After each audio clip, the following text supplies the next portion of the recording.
Professor Ravikant, आपसे शुरू कर रहा हूँ। उत्तर प्रदेश की एक अजीब सी स्थिति है। उत्तर प्रदेश की स्थिति मैं अजीब सी इसलिए बोल रहा हूँ कि बाकी पूरे देश में जो लीड कर रही है पार्टी इंडिया अलायंस को, वो सत्ता में है, ज़्यादातर जगह। जैसे बंगाल में तृणमूल कांग्रेस सत्ता में है, वो लीड कर रही है, वो डिसाइड करेगी कि इंडिया गठबंधन का किसको कैसे क्या-क्या मिलना है। बिहार में वो महागठबंधन इन प्लेस है और वहाँ पे नीतीश जी और लालू जी मिलके ही फाइनल फिगर डिसाइड करेंगे। ये बात मैं इसलिए कह रहा हूँ कि ये थोड़ा समझना। जब केजरीवाल जी की बात हो रही है तो दिल्ली और पंजाब में उनकी सरकार है। तो वहाँ पे एक वो डोमिनेंट पार्टनर है कांग्रेस, वहाँ भले ही उनकी सीट एक भी ना हो लोकसभा में, लेकिन वो एक पार्टनर है। उत्तर प्रदेश एक यूनिक केस है, जहाँ पे जो मुख्य विपक्षी पार्टी की भूमिका उत्तर प्रदेश में अखिलेश यादव जी निभा रहे हैं, वो सरकार में नहीं। तो वो दोनों मतलब विपक्ष में अखिलेश जी भी बैठे हुए हैं राज्य में, कांग्रेस भी बैठी हुई है और मायावती जी भी बैठी हुई है। अब ऐसे में जिस तरह की अटकलें ये हो रही हैं कि ये बहुत से लोगों का कहना है कि अखिलेश जी अभी तक बाहर नहीं निकल रहे हैं। दूसरी तरफ मायावती जी की अपनी अपनी तरह की पॉलिटिक्स होती है, वो अपनी स्टाइल से करती हैं पॉलिटिक्स, वो इस तरह की पॉलिटिक्स नहीं करती हैं कि वो धरना प्रदर्शन वो सब करें, वो नहीं करती हैं। हालाँकि समाजवादियों का तो बेसिक ये है कि वो हर बात पे धरना प्रदर्शन करने लगते हैं, छोटी-मोटी बात पे भी, लेकिन इस बार वो नज़र नहीं। सरप्राइजिंगली, मैं इसको सरप्राइजिंगली बोल रहा हूँ कि कांग्रेस ये सब करती हुई नज़र आ रही है फिर से। अब वो कितने लोग आ रहे हैं, वो एक मैटर ऑफ रिकॉर्ड हो सकता है, कोई कहे 2 लोग आ रहे हैं, कोई कहेगा 2 लाख लोग आ रहे हैं। लेकिन वो अजय राय कुछ यात्रा, कुछ ये कहीं कुछ वो आज वो पहुंची यात्रा कुछ करते हुए नजर आ रहे हैं। मुझे ऐसा लगता है कि उत्तर प्रदेश में अगर 11 दिन राहुल गांधी है तो मैंने उस रूट को देख लिया है।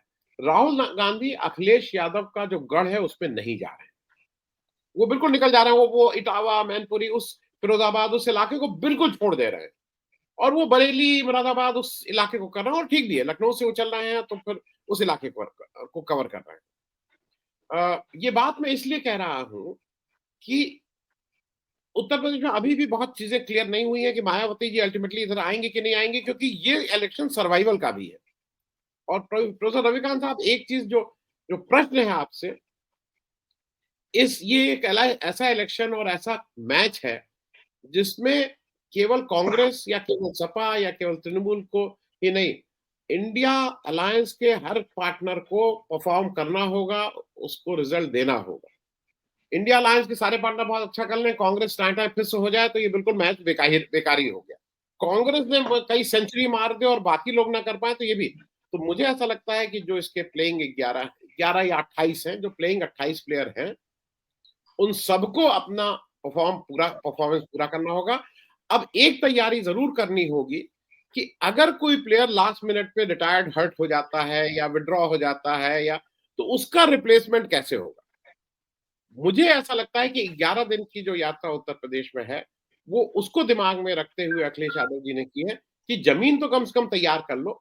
अखिलेश यादव जी का अभी तक रुख कभी-कभी साफ नहीं होता है, क्योंकि वो अखिलेश यादव जी को मुझे एक ही शिकायत है, वो 80 सीटों वाले प्रदेश की लीडरशिप कर रहे हैं। वो कोई छोटे-मोटे प्रदेश, दो सीट और 1 सीट चाहवान नहीं है। उनका एक मैग्नेमिटी होनी चाहिए, उनको एक लीडरशिप दिखानी चाहिए जो अभी तक नहीं दिख रही है। ऐसे में प्रोफेसर रविकांत, और मुझे लगता है कि कांग्रेस एक ऑप्शन को ये ओपन रख के चल रही है कि मायावती जी के लिए भी कोई स्थान रहे। अखिलेश यादव जी का, मायावती जी का कोई स्थान नहीं। इन सारे उसमें आपको क्या लग रहा है कि उत्तर प्रदेश, हम लोग आज उत्तर प्रदेश स्पेसिफिक बात कर रहे हैं, लार्जर बात भी करते रहेंगे। इंडिया अलायंस की चीजें अभी क्लियर हो गई हैं प्रोफेसर रविकांत साहब? देखिए, पहली बात तो ये है कि ये लोकसभा का चुनाव है।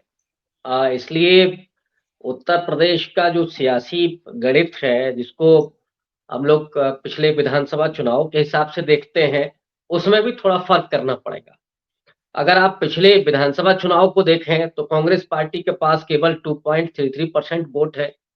उसके पास 2 विधानसभा की सीटें हैं। मायावती के पास वोट करीब-करीब 13% है, लेकिन सीट 1 है। समाजवादी पार्टी के पास करीब 32% या 33% वोट है और 111 सीटें हैं। लेकिन पिछले 1 साल में अगर देखें तो राहुल गांधी की जो भारत जोड़ो यात्रा थी, उसने एक नैरेटिव पैदा किया इस सत्ता के अहंकार के खिलाफ, जो संविधान और लोकतंत्र को कमज़ोर किया जा रहा है, संवैधानिक संस्थाओं को कमज़ोर किया जा रहा है, उसके अगेंस्ट राहुल गांधी ने मेहनत की है और कांग्रेस पार्टी ने मल्लिकार्जुन खड़गे के रूप में एक दलित चेहरे को राष्ट्रीय अध्यक्ष बनाया।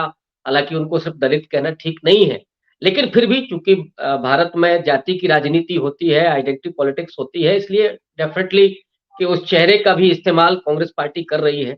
और दूसरा ये कि इस समय जो चूँकि लोकसभा के हिसाब से मैं कह रहा हूँ, भले ही कांग्रेस पार्टी के पास 2.3% वोट था, लेकिन इस समय उम्मीद कांग्रेस पार्टी के साथ ज़्यादा है और मैं समझता हूँ कि आज की तारीख में कितनी भी कम स्थिति हो, तो भी 15% के आसपास कांग्रेस पार्टी के पास वोट है। और ये बात मैं तब कह रहा हूँ जब उसके पास कोई ठीक ढंग का संगठन नहीं है, नहीं काम कर रहा है, कैडर उसके पास नहीं है। मूल जो कमी है कांग्रेस पार्टी के पास वो है दलितों और पिछड़ों की लीडरशिप की, जिस पर बीजेपी ने एक तरह से अपनी सोशल इंजीनियरिंग को कायम करके और सत्ता में पहुंचने का वो रास्ता निकाला था। इस एक कमी के अलावा बाकी और चीजें मैं नहीं देखता हूं कि कांग्रेस पार्टी के पास ना हो। तो ऐसे में डेफिनेटली उनका स्टेक बनता है। आप ये नहीं कह सकते कि पिछले लोकसभा चुनाव में 1 सीट थी तो केवल 1 सीट होगी, ये नहीं हो सकता। इसीलिए कांग्रेस पार्टी ये प्रयास कर रही है कि उसे भी ज्यादा सीटों पर चुनाव लड़ने का मौका मिले और मैं इसे इंडिया अलायंस के फेवर में देखता हूँ, क्योंकि में से मुझे लगता है कि अधिकांश लोग उत्तर प्रदेश से हैं और वो जानते हैं कि जमीन पर दलितों और अति पिछड़ों में समाजवादी पार्टी के प्रति समर्थन का भाव नहीं। और जब सपा और बीजेपी के बीच लड़ाई होती है तो ये वोटर बीजेपी के साथ चला जाता है। हालांकि वो बीजेपी को पसंद नहीं करता है, फिर भी चला जाता है।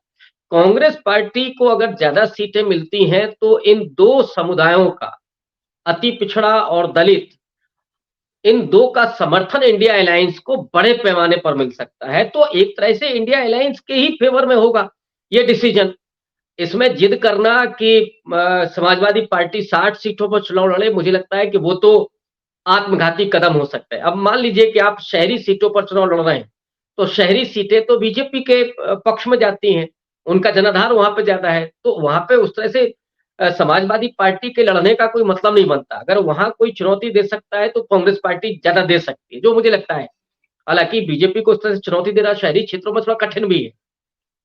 लेकिन जो राहुल गांधी की यात्रा है, वो दरअसल मंदिर का जो पूरा परसेप्शन खड़ा किया जा रहा है और इस पूरे धुंध में सारे सवालों को गायब करने की कोशिश हो रही है। इसी उत्तर प्रदेश में हाथरस में एक दलित बेटी के साथ कितना अत्याचार होता है और उसके परिवार को आज तक न्याय नहीं मिला है। उसके परिवार को नौकरी देने की बात हुई थी, वो नहीं हुआ, जो पैसा मिलना था वो भी नहीं मिला। और एक नहीं 50 ऐसी घटनाएं महोबा से लेकर के वो प्रतापगढ़ तक की हैं। तो दलितों के उत्पीड़न की घटनाएं हैं, ओबीसी के साथ क्या किया जा रहा है वो तमाम घटनाएं हैं, और अल्पसंख्यक समाज का तो मान सम्मान से लेकर के उनकी तो नागरिकता ही संदेहास्पद बना दी गई है। उनके लिए तो सर्वाइवल का सवाल है। तो ये जो समुदाय हैं, वो किसानों के सवाल, नौजवानों के रोजगार का सवाल, मजदूरों के अपने सवाल, इन सवालों को गुम कर दिया जाए उस पूरे मंदिर पॉलिटिक्स में, ये परसेप्शन खड़ा करने की कोशिश हो रही है। और उस घटाटोप को ये राहुल गांधी की यात्रा चीरेगी और उसमें इन बुनियादी सवालों को उठाएगी। ये बुनियादी सवाल अगर सतह पर आते हैं तो जाहिर तौर पर इसका फायदा सिर्फ कांग्रेस पार्टी को नहीं होगा, इंडिया अलायंस को होगा। और इसलिए मुझे लगता है कि समाजवादी पार्टी को भी इसके साथ आना चाहिए। और अगर मायावती देर सवेर आती हैं इस अलायंस के साथ, और जहां तक मेरी जानकारी है कि बातचीत तो चल ही रही है, अगर यहाँ पर बीएसपी को कम सीटें भी मिलती हैं तो उनको राजस्थान, छत्तीसगढ़, मध्य प्रदेश में एडजस्ट करने के लिए राहुल गांधी तैयार हैं। तो ऐसे में कांग्रेस पार्टी तो हर तरह से तैयार दिखती है। हाँ, ये जरूर है कि कोई भी पार्टी इतना कंप्रोमाइज नहीं कर सकती। वो चाहते हैं कि ज्यादा से ज्यादा सीटों पर वो भी चुनाव लड़े, और मैं समझता हूं कि जहां सपा का होल्ड है, जहां समाजवादी पार्टी के फेवर में सीटें जा सकती है, वहां उनको बेशक लड़ना चाहिए। लेकिन जो सीटें उनके हिसाब से कमजोर हैं, वहां पर कांग्रेस पार्टी को देने से या बीएसपी को लाने से कोई हर्ज नहीं हो सकता है। ये जिद पकड़ना, और ये जिद अखिलेश यादव की जो रही है, वो पिछले चुनाव में जब 2019 का चुनाव था, उस समय अखिलेश यादव बार-बार कह रहे थे कि हम तो बहन जी के साथ जाएँगे, बहन जी के साथ जाएँगे। मैंने 1-2 लोगों से कहा भी था, जो सपा के मेरे मित्र हैं, उनको मैंने कहा कि भाई राष्ट्रीय अध्यक्ष को कहिए कि इस पर खामोश रहें, 1 बार 2 बार आपने कह दिया बहुत है।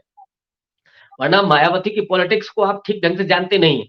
और वही हुआ कि ये इतना ज़्यादा बोल गए, जब दिल्ली में मीटिंग हुई और उस मीटिंग में मायावती ने पूरी लिस्ट अपनी पकड़ा दी, कि इन सीटों पर हम चुनाव लड़ रहे हैं, बाकी पर आप लड़ लीजिए।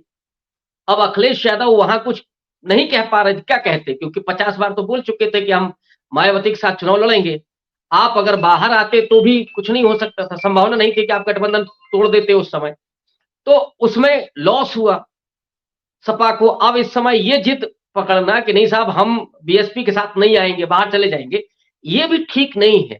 राजनीति में जिद से काम नहीं होता है, राजनीति स्ट्रैटेजी पर और ज़मीन को परख करके की जाती है। ये अखिलेश यादव अगर समझ लेंगे, और अगर कोई उन पर दबाव नहीं होगा, तो मुझे लगता है कि एक राजनीतिक कौशल उनके पास है। अभी यंग हैं और वो जानते हैं कि अभी उत्तर प्रदेश में उन्हें कितनी राजनीति करनी है, तो वो निश्चित रूप से अपने विवेक से निर्णय लेंगे और बीएसपी को भी शामिल करने की कोशिश करेंगे। तभी मुझे लगता है कि इंडिया अलायंस का फ़ायदा उत्तर प्रदेश में हो सकता है, और तभी आप नरेंद्र मोदी को रोक सकते हैं।